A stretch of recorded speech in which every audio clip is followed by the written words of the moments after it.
thousands out there who would have joined us if they had a better weather. So I work for Global Exchange. Global Exchange has been promoting people power in front of corporate power for the last 23 years. So that's a long time. And I work in a program in Global Exchange called Economic Activism for Palestine.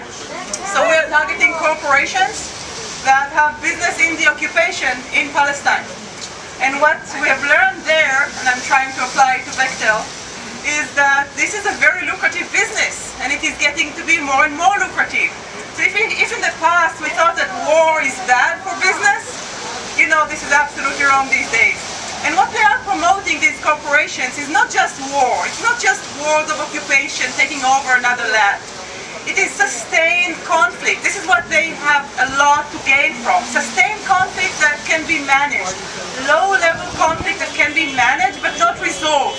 They are not into conflict resolution. They are into conflict management.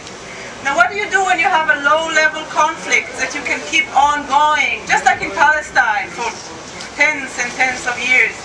What happens is that you have subjugated population that you can exploit as a captive market and as a labor market.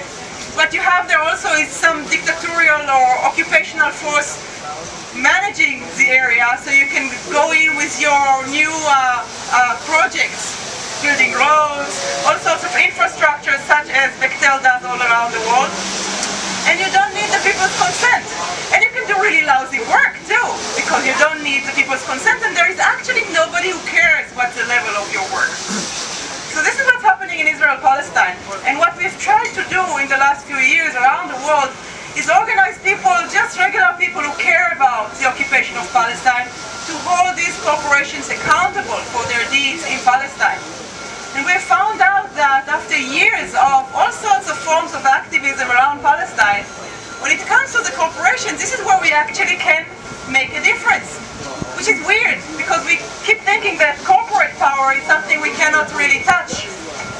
So I was looking into Bechtel yesterday, tried to learn more about it. And I found out something good about the company, so I apologize if I'm going to say something good about it.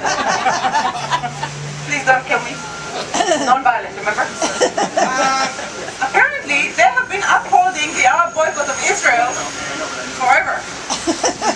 In fact, they've done that officially until 1979 and unofficially ever since. So we want them to continue, we want other companies to join them. But I also found a great quote that I want to read to you. This is from a Newsweek article that tried to interview Steve Bechtel Jr., who is, I think, the father of the current president of the company. It was in 1973. They tried to get an interview with him, and he wouldn't let them. And when they asked, why won't you interview to Newsweek, he said, there is no reason for people to hear about us. We're not selling to the public. Okay, this is what the president of Bechtel said. There's no reason for people to hear about us. We are not selling to the public.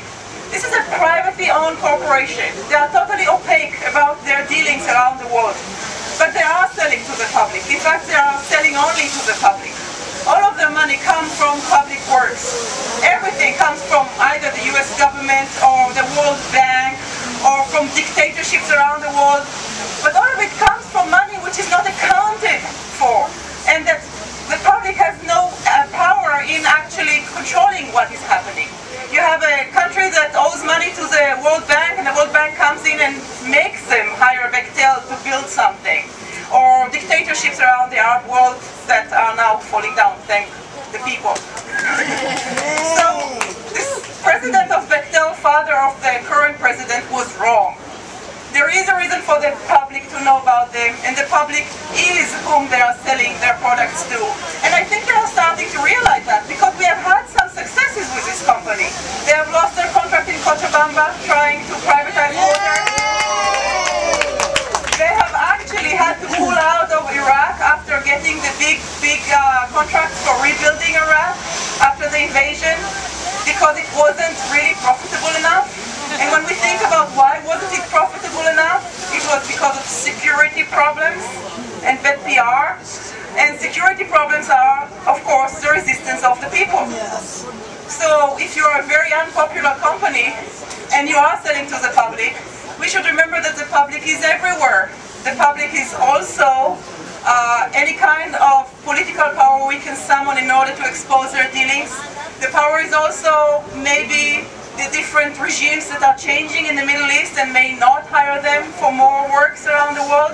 And the public is of course us, and we should continue our campaign against this company, which has been going on for decades, because as another thing that we have learned from these campaigns around the world, they have to be global, they have to be sustained, and they have to be focused. Thank you.